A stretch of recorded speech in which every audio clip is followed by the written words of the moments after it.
ประการที่หนึ่งถึงประการที่สี่ทำกันเต็มที่ในกระบอกไข่ปันเต็มใจตักง่ายปราบพันจนไปอยู่ด้วยกันจากนายจะไปก่อนที่เขาจะอยู่ด้วยกันนะคือนายปากมดปากหมอพอจะไปนับไปล่อว่าจะเป็นตัวพ่อ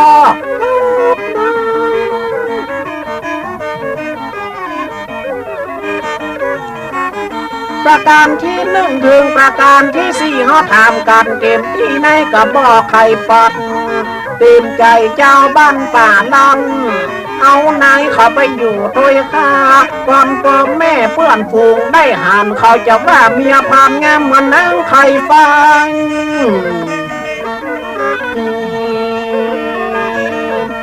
น้องก็ตึงเต็มใจจะไปเป็นผู้ซ่อนกับไปเป็นผู้อ่อนฝ้าใจควายงานน้องเห็นสีก็มาในบ่อจังตึงให้ทำกับประพันธ์พี่ไอจังมาในเต็มอกเต็มใจจะเอาแม่ยิงกับไปเป็นลูกไปคิดใจจักก็สมัครให้ได้น้องถ้าอย่าขอไปอย่าเป็นแฟ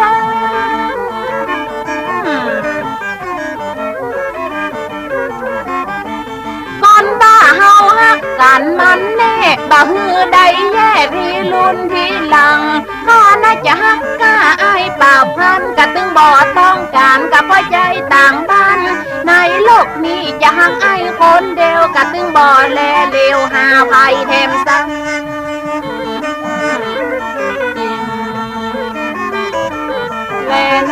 ประการที่สี่ตัวกระบอกคือข้ากับประการที่ห้าจะเอาไว้ในกัน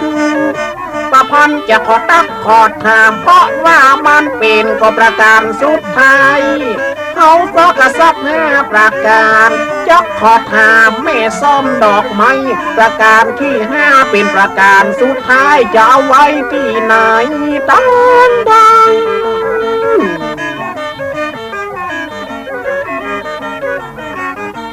ต้นบาดหาบมันเป็นการเบาหูข้าวต้มบ่มีจู้มันก็จ้างเป็นสามจับเมื่อไอ้ประพันธ์เขาทำเป็นสีเขาไปจากก้อยอู้กองโอโยกันเขาบัดเตนในเทวดาตนในองค์ใดมันจะหู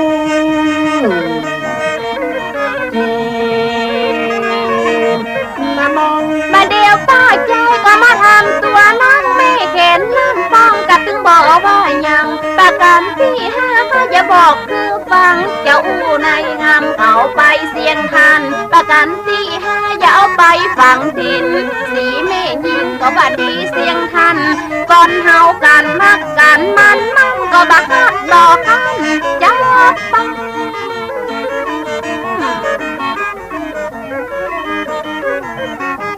ประการที่ห้าจะเอาไปฝังดินจะอู้ความจริงจังมาสู่เข้าใจ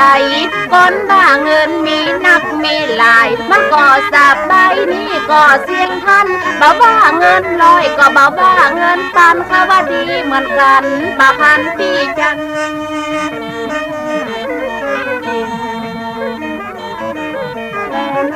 ประการที่ห้าจะเอาไปฝากดินเพลงสีแม่นี้จะฝากมันยักยังเขาที่หาตึกมือตึกวันได้หมื่นได้ปันจะได้บ่าวไปฝากจักเอาทรัพย์การนั้นไปฟังไอ้หูมาหันมันจะพิษหนา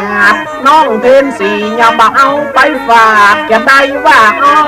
ฟังดิน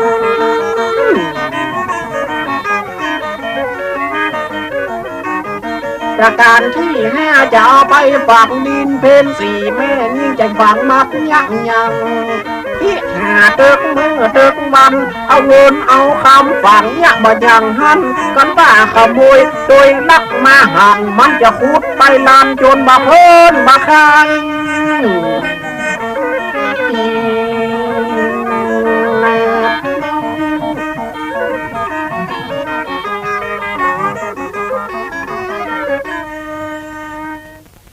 โธ่น้องเพนสีประการสุดท้ายประการที่ห้านี่ไอ้ตึงมาให้แล้วใจเนอะพบไปแล้วใจอย่างใดเจ้าไปขี้หาตึงมือตึงวันหยักใบหยักบอดซ้ำเตือไปรับจ้างบกถั่วเพราะแนวเท่าวันค่ำได้30 บาท ได้มาแล้วหอมเป็นหมื่นเป็นปันก็เดี๋ยวว่าเอาไปฝากธนาคารหรือว่าจ่ายมือซื้อกินอันนี้จะเอาทรัพย์ไปฝังดินเอาไปฝังไว้อย่างหั่นพวกมันก็กินหมดอะกะ ถ้าฟังแต่พวกมันก็กินแกเจ้าไอ้โหเป็นว่าไอ้ประพันธ์นี่จึงมาเข้าใจเลยแกเจ้า ไอ้ดึงบอกเข้าใจ เนี่ยเป็นว่าคนมันไล่การศึกษามันบอกหู้อะไรอย่างอ่ะแต่งใครว่าข้าเจ้า ถ้าข้าเจ้าไปฝังดินแต่นะก็พวกมันก็กินหมดนะกะอันนี้เปรียบเหมือนว่าข้าเจ้าเนี่ย เอาไปกินไปตานเอาไปสร้างวาสร้างวัด ก็ยังบอกข้าเจ้าเอาไปหอมเปิ้นเนอสร้างศาลาตานวิหารอย่างก็ยังบอกว่าเนี่ยว่าจะเอาไปฝังดินนี่โลก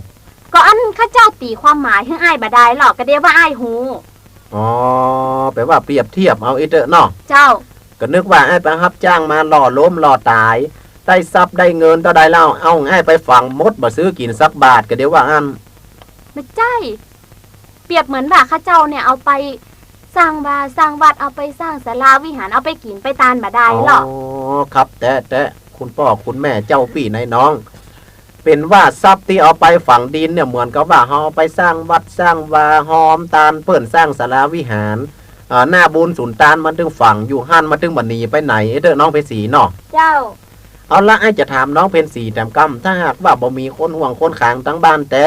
ไอ้ก็จะป้าไปเปียพ่อเปียแม่อยู่บ้านอยู่จองจ้างน้องเพชรศรีเพิ่นจะมีละก้า มีอย่างเจ้า อันมีเจ้าของหน้ากากให้ถึงบักให้ตาลุมเดียวเนี่ย มันมีเจ้า รับรองเลยเจ้า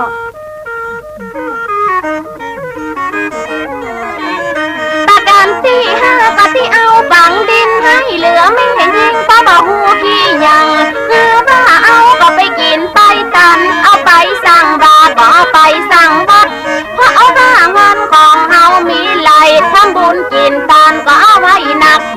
เอาไปสั่งบาทก็เอาไปสั่งวัดเรียกว่าเอาทรัพย์มาฝังดิน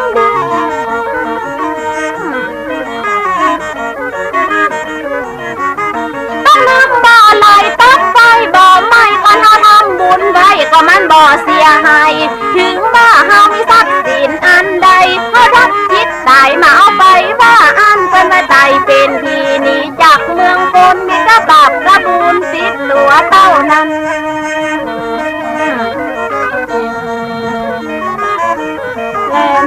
ประการที่หนึ่งก็ว่าเอาไปไหลน้ำกับประการที่สองเอาป้องกันศัตรูประการที่สามตัวว่าจอมปากงูกับประการที่สี่จะเอาใจมีเก่า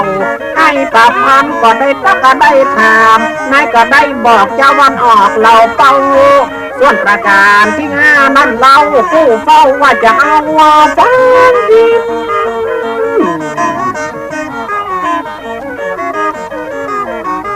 เป็นว่าตัวนายความหูกระจัดนักเป็นสี่ได้รับกระตั้งการศึกษาหูเรื่องกระตักมัดจังว่าประพานให้ชวนอยู่ด้วยกัน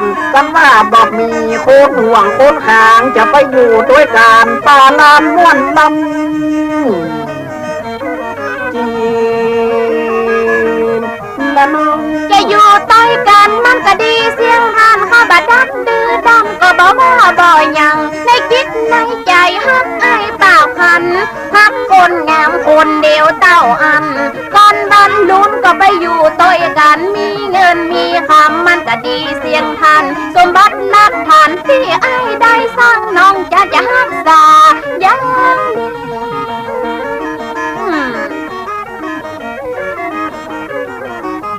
จะชวนเอากันไปปักดินกินซ่องก็ลังว่ามีบ้านมีลักมีทานเขานักก็ฮักข้าไอ้ป่าพัน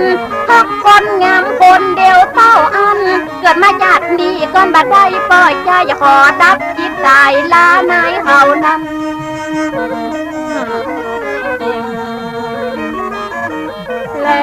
จะไปดับจิตตายลานายเขานั่นน่าจะไปเกิดสันมันยักบัญญัติหาก่อนน่าจะมาเป็นพัดรัดยา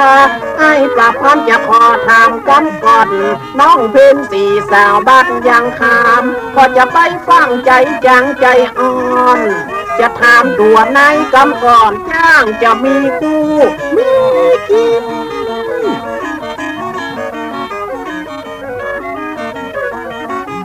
กันว่าเพนสีนายบ่มีคนฮัก บ่มีภัยตักบ่มีภัยห่างให้จะชวนไปอยู่บ้านปากน้ำอำเภอจอมทองมันก็ไกลบอกใกล้กันบอกมาตักวันไหนเป็นสาวจีไอ้จะเป็นสามีเปิ้งกันแจ้นลำ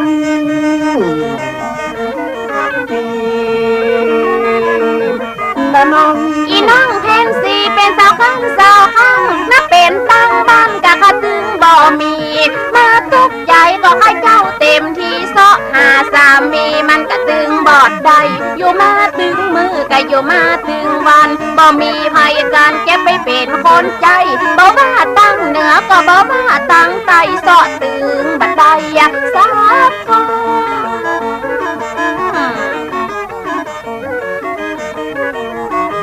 ก็มาลำบากก็ข้าเจ้าแต่กับบ่มีคนฮักก็มาอับมาจนเกิดมาจากนี่บ่มีแฟนสักคนละเหเววนขึ้นเหนือล่องไปถึงบ่มีไผจะมาฮักแบ่งปันตุกใจเพ็ญจันทร์แม่ซ่อนดอกไม้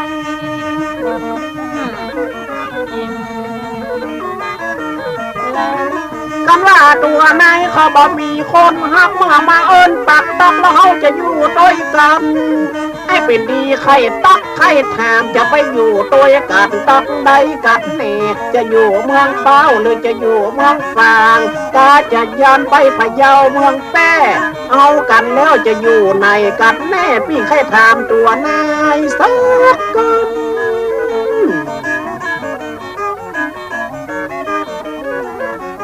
จะไปอยู่บ้านตัวก็ไปอยู่บ้านข้าแม่พ่อกับเขาจะอยู่ในกรรมไปอยู่เป้าก็ว่าอยู่ฟางที่หาตะตางที่ไหนมันจะได้ไอ้จะลองถามเป็นสีสักกรรมพี่จะเอาคนงามตัวนายน้องไทยจีละน้อง แม่ยิ่งมาเอาหัวมันมาเป็นน้ำแล้วป้าใจบ่เอาเมียเป็นที่บ่แล้วใจถึงนะบ่ว่าจะกินคนไทยเอาต้องเอาการเป็นกิมเป็นคู่แล้วช่วยกันทำมาหากินสักหาที่ดินที่กินที่อยู่เมื่อเอาการเป็นกิมเป็นคู่ทำมาหาสู่กันไป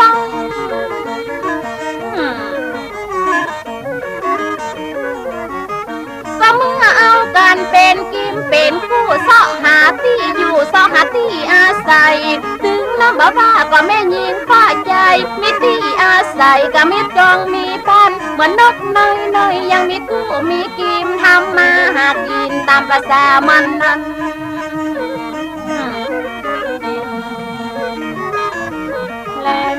ถ้ามาหากินตามภาษามันนั้นเขาจะต้องมีบ้านก็มีเขามีของเหมือนนกน้อยมันยังมีหลักนอนเขาจะต้องมีของมีเขามีทรัพย์อยู่แห่งโหนเขตตำบลในลูกไผ่เนี่ยไผ่ก็ฮับจะต้องมีของมีเขามีทรัพย์แห่เลี้ยงลูกเต้ายืน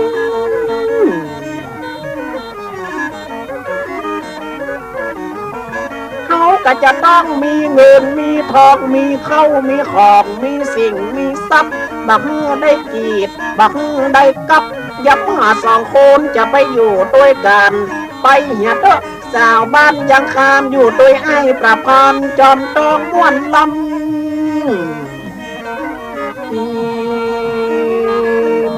และน้อง จะชวนเอากันกับไปอยู่เสียงทันเพิ่นว่าสีน้องจันน่ะก็ถึงม่วนใจจะฮื้อมันดีไปอยู่บ้านดีนายเอาไปทำนาเลี้ยงพ่อเลี้ยงแม่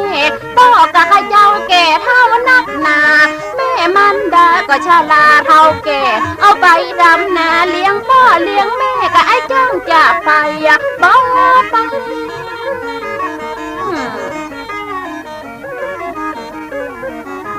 ก็พ่อพิษตาก็ชาลาแก่เท่ามันดาแม่เจ้าแก่เท่านักนาบ่มีไผเหี้ยให้ไถนาพอเฮือนใจข้าก็ลุกก่อนลงต้นนุนใจกินเฮงลูกใจลูกข้าก่อนลายกะอยู่หันลุง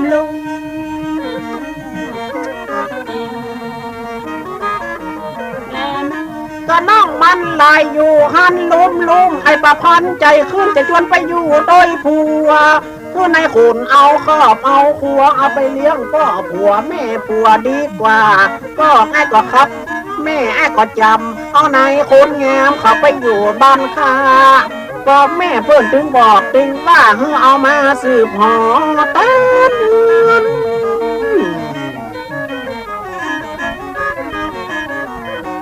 จะไปอยู่โดยนายที่ถึงไปบ่อใดพักว่าน้องนุ่งสู้ซองมันลาย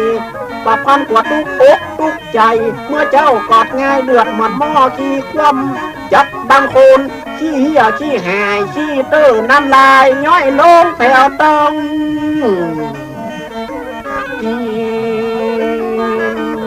และน้อง คิดว่าน้ำลายย้อยลงแถวต้องอย่าฮืออีน้องก็ไปอยู่บ้านตัวคนเห็นสีก็ไปอยู่บ้านผัวจะขอไล่แม่ผัวก็ไปนอนเล่าไก่เพราะบ้านเมืองกันนี่มันสมัยเพื่อนเอาลูกไปก็อันนั้นเป็นใหญ่อย่าไล่แม่ผัวก็ไปนอนเล่าไก่ลูกไปอย่าขอคืนนะแต่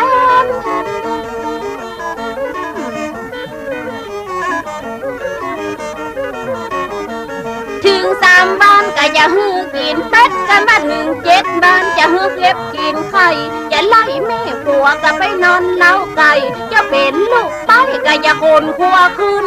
มันน่ะยังก็มาเน้นมาหนัวจะเอาของแม่ผัวหมดละหมดลืม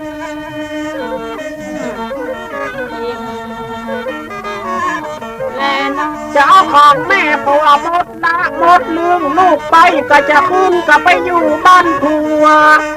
ให้ก็มาย่านมากลัวซ้ำจะไล่แม่ผัวให้ไปอยู่เล่าไก่นายหาว่าบ้านเมืองสับใหม่เพื่อนเอาลูกไปก็อันนั้นเป็ดใหญ่จะไล่แม่ผัวไปอยู่เล่าไก่ลูกไปก็จะโดนซัด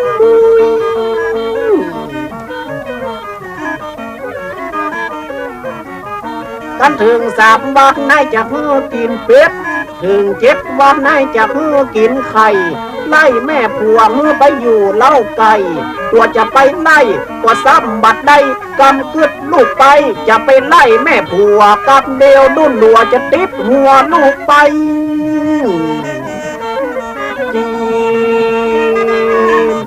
ละน้องกันว่าดุนดัวจะติดหัวลูกไปเห็นสีน้องไทยหันถ้าบ่เป็นกันมีวันนั้นก็ให้เจ้าไปหันป้าไอ้ก็ประทานก็กิโลกันนาดเมื่อดาวมานอนเหี่ยกลางกองเอาหมาแม่ดองเลียซบเลียปากซ้ำมานุ่งกับพระพุทธขาดสมณะขลำปาดมอง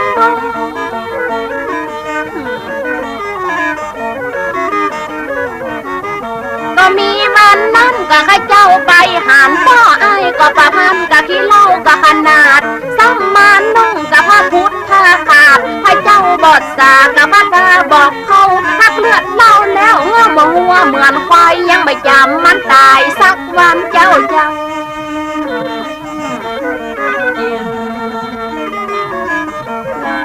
ยังประจำมันแต่ก็สักกะบอนเจ้าข้ามอายุคนเท่าหาป้อมึงยังอยู่มาเติงมือเติงวันมันเหลือป้อของมันยังเป็นอัมพาตไปที่ไหนกับปืนกับบรรทุกอยู่ในเงินคุกขับจะขี้งางฟ้าจะเหี่ยวงางฟ้าขี้หน้าเตะมู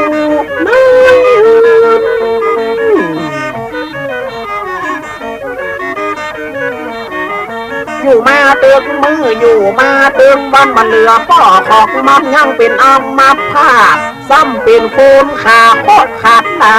ไปที่ไหนก็มาได้สักก้าวลุกเมื่อเจ้าเวลาก่อนง่ายขี้เตื้อน้ำลายเต็มกันลงเบา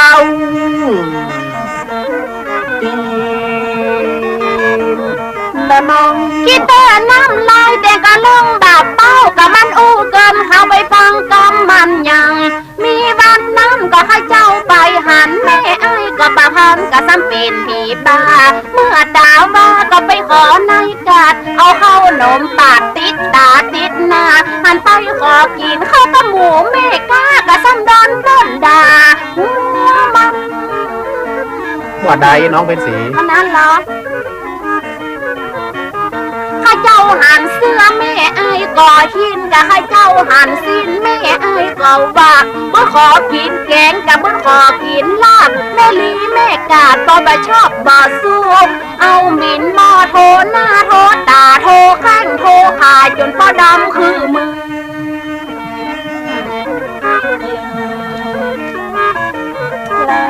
โทแข้งโทขาจนบ่ดำคือมือเนี่ยอย่างมันไปหูเนี่ยอย่างมันไปหันอยู่มาเติกมือเติกวันบันเหลือไม่หอกมันยังไปล่ากินเขียดถึงเวลาหมอกฝุ่นตกซ้อนเจ้าบ้านเจ้าจองปากันลับเงียบแม่มึงยังไปล่ากินเขียดเพราะว่ามันเป็นผีพูไอ้บ้า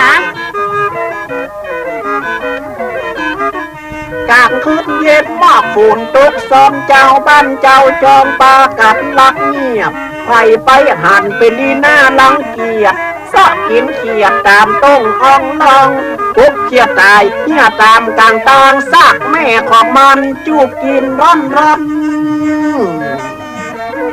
เจม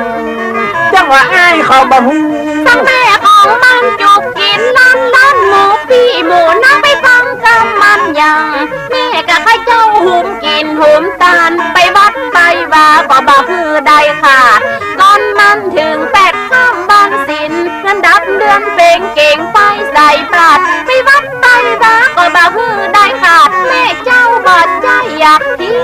พง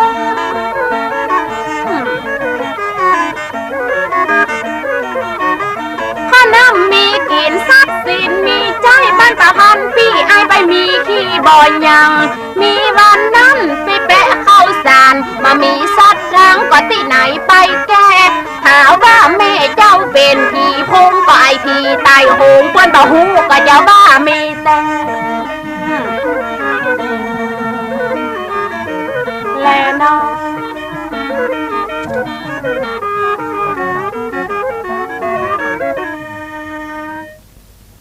เฮ้น้องเป็นสีวันเดียวนี้เขาจะเอากันก็ว่าเขาจะมาพิษมาด่ากันแน่เลยฮึก็ไอ้บ้าก็เจ้าลูกไผว่าไผก่อนก็ไอ้พันนะกะว่าข้าเจ้าหาว่าแม่ข้าเจ้าเป็นผีโพงอ่ะก็น้องเป็นสียังว่าให้อ้ายแม่อ้ายเป็นผีบ้าเอามินหม้อโทแข่งโทขาปอดำคือมืออีลูกกูมันแต้ลูกวันนั้นข้าเจ้าหานน่ะก็มานั่นก็แต้เหมือนกันอ้ายก็ไปหานเหมือนกันลูกเจ้าบ้านเพื่อก็หานกู้คนนะแม่เป็นสีเป็นผีโพงไปชอบกินเขียดอันนี้มันมีความจริงไอ้ไปว่ามันหยังแม่ข้าเจ้าไปใจเป็นผีโพงเนาะปะอย่างอี้หันท่าจะอยู่ด้วยกันบ่ได้อากาศแต่ว่าดีน้องเพนสีเฮาบ่ต้องจำจิหิว่าคือกันต่างคนต่างเมาต่างคนต่างฮักพ่อไอ้ก็บ่มีแบบนั้นแม่ไอ้ก็บ่มีแบบนั้นหรอแบบอย่างเพนสีว่านั่นนะเป็นบ้าเป็นอย่างนั้นน่ะบ่มีแล้วก็พ่อแม่ข้าเจ้าก็บ่มีอ่ะแม่ข้าเจ้าก็บ่ใจว่าเป็นผีโพงอ่ะเปิ้นเป็นคนศีลคนธรรมคนศีลคนธรรมอย่างใดบ่หันไปวัดสักเตื้อเพราะเรื่องอย่าบ่ไปบ่ได้นะตึงวันนะถ้าเป็นเดือนดับเดือนเปงเปิ้นไปใส่บาตรกูข้ามกูเจ้าอ่ะเดือนดับเดือนเปงอ่ะเจ้าไปก็เดือนดับเดือนเปงด้านน่ะก็ไปฮอดอากาศถ้าเดือนดับเดือนเปงถ้ามีการมีงานอย่างเข้าภาษาลาพระเจ้าเพิ่นก็ไปรู้อ๋อหูแล้วไปวัดเดือนดับเดือนเปงก็ได้ว่าไปหยังไปขอข้าวเย็นมื้อหมูดากะโอ้ไปเลยเรื่องอะไรอย่างไปขอข้าวเย็นเอามาอย่างข้าวเย็นบ้านข้าเจ้ามีเป็นเลยอย่างเอาเตอะน้องเป็นสีเฮาบ่ต้องมาต่อล้อต่อเถียงกันนะว่าไปว่ามาไอ้ก็ฮักเพนสีก็ฮักง่ายเฮาซอถามกันมาตั้งแต่ต้นถึงซับ5ประการบัดเดี๋ยวนี้ไอ้ก็พอมีบ่ให้บ่ดีน้องเป็นสีก็เป็นคนดีเจ้าบ้านก็นับถือมาว่าให้อ้ายอีมันก็จะเสียถึงตัวเสียถึงอ้ายโดยว่าแต่ว่าดีเฮาดีกันเหียบ่ก็ไอ้ดีคือข้าเจ้าก็ดีคือไอ้น่ะกะเนาะทำท่าว่ากันนะเรื่องพ่อเรื่องแม่นะว่าถ้าว่ากันนะแล้วตัวว่าจะไล่แม่ผัวไปอยู่เล้าไก่อย่างอันอย่างอีไปอยู่ด้วยกันหั่นน่ะช่วยกันหิช่วยกันหาช่วยกันยะช่วยกันกินดีกว่าเนาะน้องเพ็ญศรีเนาะเจ้าเริ่มต้นกันใหม่เนาะเริ่มต้นกันใหม่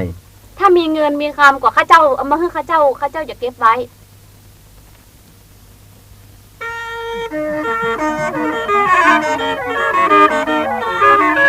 ว่าเดี๋ยวเป็นสีตัวไหนน้อง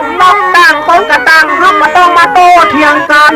น้องเป็นสีกับไม้ปรับพันจะไปอยู่โดยกัดม่วนใบม่วนบอดช่วยกันที่จะช่วยกันหา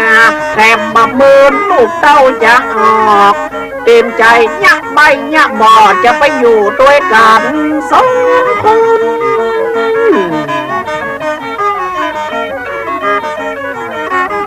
ว่าที่จะไปอยู่โดยพ่อโดยแม่ให้ก็กลัวมันแย่กลัวมันบ่เป็นกันกลัวน้องเพ็ญสียังคำโคตรงามจะบ่ม่วนหัวใจมามั่มมึกนึกอยู่ตักไหนจะไปอยู่โดยใจสองคนม่วนลำ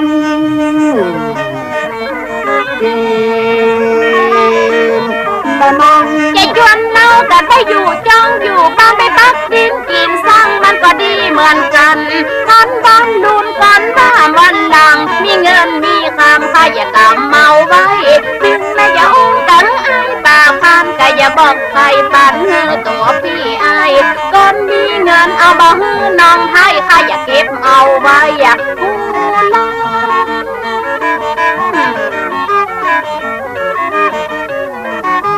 บอกว่าเงินปันเงินหมื่นเงินร้อยเอามาหื้อกู้ห้อยข้าอย่าเป็นคนกันก่อนที่หาเบี้ยหอยเงินคำสมบัติหลักฐานเขาอย่าช่วยกันสร้างก็บอกว่าเงินร้อยก็บอกว่าเงินปันข้าอย่าเป็นคนกำคนเดียวทั้งนั้น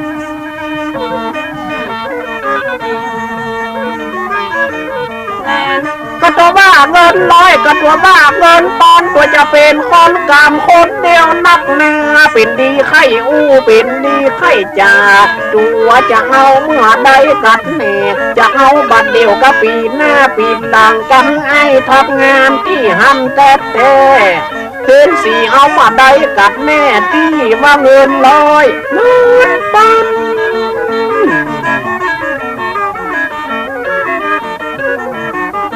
ก็ปากกำใดนายเป็นคนคิดที่ให้เป็นคนจ้างที่แต่บอกว่าบ่ได้กับ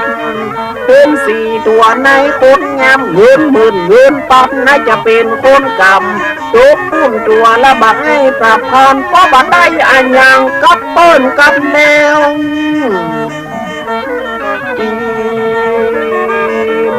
และน้องก็มาไอ้ไปหาก็มาไอ้ไปให้ไอ้เป็นคนขี้ข้าอย่าเป็นคนกำบอกว่าเงินลอยก็บอกว่าเงินปันไปอยู่ตัวกันมันก็ดีเสียงทันจะชวนเอาไหนมาเป็นลูกเป็นผัวในบ่ท่าผัวในบ่อทายันสมบัติหลักฐานข้าอย่าเอาทางนั่งบอกคือกู้ทางมา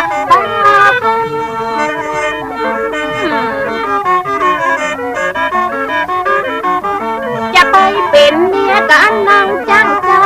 สีน้องเล่าก็อย่าบอกใครปัน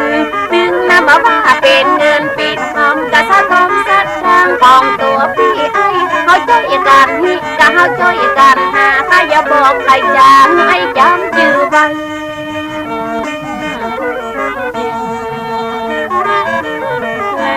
ก็เป็นเงินก็เป็นคำไอ้เขามีเปิดเลิกนี่อาบ้านนี่อาเบามีปันเลิกเทียบยังกันว่าสองคนได้ไปอยู่ตัวกัน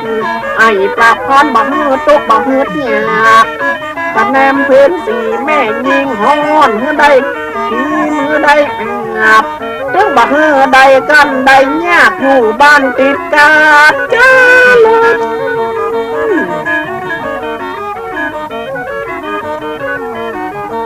ก็ว่าได้เป็นสีแม่ยิงป้อบ้านทิมปิงบอกฮือได้ตุกกันได้เนี่ยลูกเมื่อเจ้าฮือไหนไปใจกาดส่วนป้าพรไอ้จะอยู่ตั้งหลังก็เนี่ยกินแล้วเขาจะกินด้วยการพี่จะไปทำงานเอาสักกลางฮือน้องจริง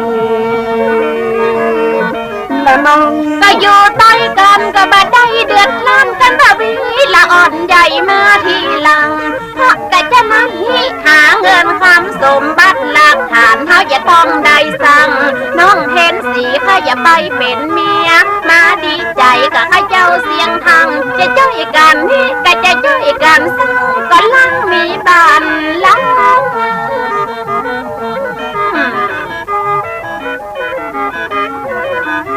จะช่วยกันหาเขาจะช่วยกันที่หลังจะเลินมุดที่ก็มีเขามีของให้เป็นคนที่ข้าอย่า เป็นคนหอมมีเงินมีทองเอาไว้วันหน้าก่อนว่าเฮาก็มีลูกมีหลานสุขสามประการอย่างที่ข้าพเจ้า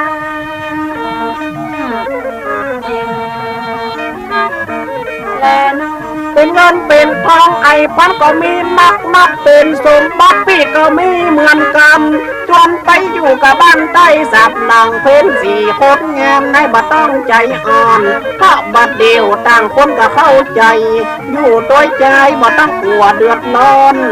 เพ้นสี่ในบัดท่าใจอ่อนเมื่อจะไปอยู่บ้านดูเจอ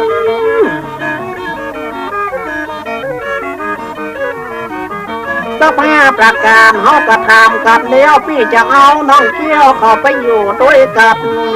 จะดูตั้งหิหาเงินคำจะเอาเป็นเมียนางจังเกี้ยวจะนับเป็นเบี้ยจะนับเป็นการจะนับโทนับทองเอาจนเป็นนั่นแล้ว